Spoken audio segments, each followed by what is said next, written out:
Sir ఏంటి జగన్మోహన్ రెడ్డి గారు కేసులు డైలీ ట్రయల్కి వస్తున్నాయని చెప్పి జరుగుతున్న ప్రచారం. మరొక వైపు ఈ సెక్యూరిటీ నాకు పెంచాలి అని చెప్పి న్యాయస్థానంలో ఈయన ఫైట్ చేయడం.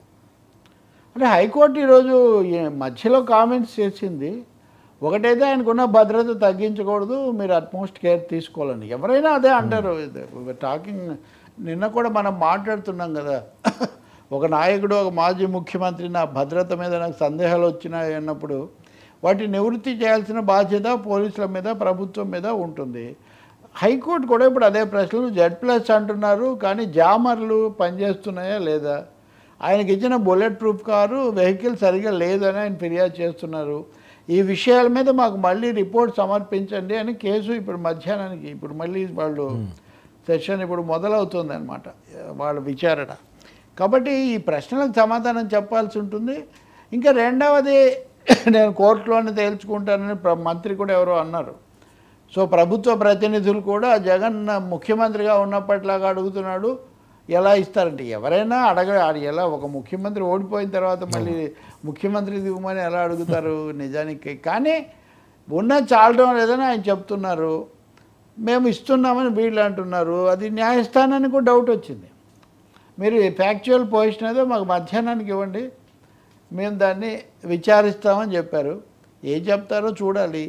న్యాయస్థానాలైనా ప్రజలైనా భద్రతలో ఏమి చిక్కులు ఉండకూడదు. దానివల్ల మళ్ళీ నింద ఎవరి మీదకి వస్తుంది, ప్రభుత్వం మీదకే కదా. సో అది నాకు భద్రత లేకపోయిన దృశ్యాలు కూడా చాలా ఇప్పటికే కనిపించాయని జగన్ అక్కడ వాదిస్తూ ఉన్నారనమాట. దాని మీద ప్రభుత్వం ఏమో ఒక విధంగా, కొల్లు రవీంద్రది నిన్న మనం చూసాము, ఇంకొకరి చూసాము. వీళ్ళేమో కొంచెం వెటకారంగాను కొంచెం ధిక్కారంగా వీళ్ళు మాట్లాడుతున్నారు, ఎందుకు ఇవ్వాలి, ఎలా కుదురుతుందని. ఐ థింక్ కోర్టు ఫైనల్ ఉత్తర్వే దీనికి కొలబద్ద అవుతుంది. అయితే అప్పుడు కూడా ఏముందండి, ఇప్పుడు మీకు నాతో మాట్లాడడం ఇష్టం లేదే, ఏదో ఒకటి మీరు బాబాయ్ మైక్ అంటావు అనుకో, ఇప్పుడు చూస్తాం కదా మనం. కాబట్టి పోలీసులు వీళ్ళందరినీ కూడా కోర్టులు సాంకేతికంగా న్యాయపరంగా ఉత్తర్వులు ఇవ్వగలుగుతారు. తూచా పాటించకుండా చేస్తారని కూడా నమ్మకం లేదు కదా. ఏది కోర్టు ఇచ్చిన దాన్ని తూచా పాటించకుండా అది లేదు కదా. ఇప్పుడు గతంలో ఇచ్చారు, అమలు జరగలేదని వీళ్ళే అంటున్నారు, పిటిషన్ వేసిన వాళ్ళు. మీరు ఎందుకు అడుగుతున్నారు, మరి నమ్మకం లేదనుకుంటాను వాళ్ళని కూడా అంటున్నారు. మూడోది, పూర్తి కౌంటర్గా అసలు ఈ కేసు అంతా తప్పు, ఆయన ఇవ్వాల్సిన ఒకటేమో పులివెందుల ఎమ్మెల్యే ఏది ప్రతి వాళ్ళు ఏదో ఒక ఎమ్మెల్యే, అదేమన్నా ఎగతాళి అంటే అది ఆ పద్ధతి, అది కూడా వృధా.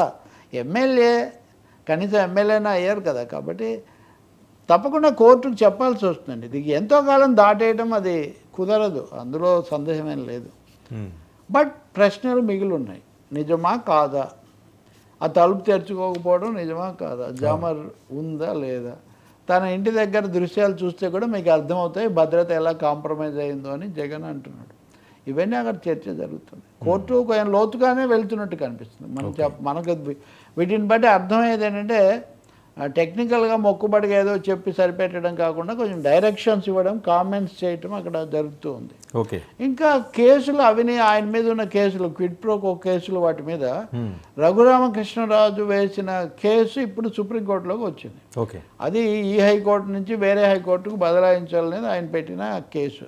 అయితే ఇక్కడ విశేషం ఏమంటే ఈ కేసులో సిబిఐ ఒక అఫిడవిట్ దాఖలు చేసింది సుప్రీంకోర్టు ఆదేశాల మేరకు.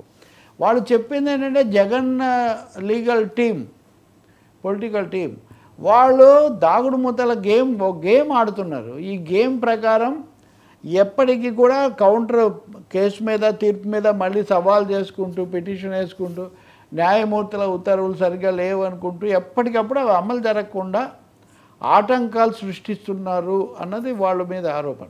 బట్ ఇవన్నీ లీగల్ ఫ్రేమ్లోనే చేస్తున్నారు. రెండవది, సిబిఐ న్యాయస్థానంలో వరుసగా జడ్జీలు 6 రిటైర్ అయ్యారు, రాజీనామాలు, సెలవులు, ఇవన్నీ ఎందుకు జరుగుతున్నాయి? నిరంతరాయంగా వేగంగా చేయడానికి ఒకే మనిషిని, ఒక న్యాయమూర్తిని పెట్టి ఎందుకు చేయటం లేదు? సో ఇవి ఎవరు నిర్ణయించాలి? సుప్రీంకోర్టే నిర్ణయించాలి. వాళ్ళు ఆ వాయిదా వేశారు, అది కూడా అంటే వివరంగా మేము చర్చిస్తామని.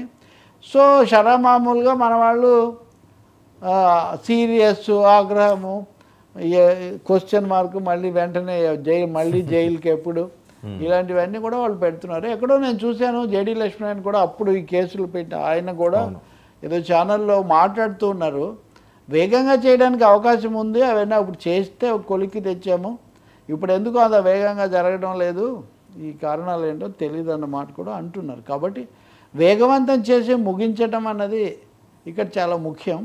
సుప్రీంకోర్టు సీరియస్గా తీసుకోవాలని చెప్పి మనం కోరొచ్చు. రెండోది తెలంగాణ హైకోర్టు పరిధిలో కదా ఈ సిబిఐ న్యాయస్థానం ఉన్నది.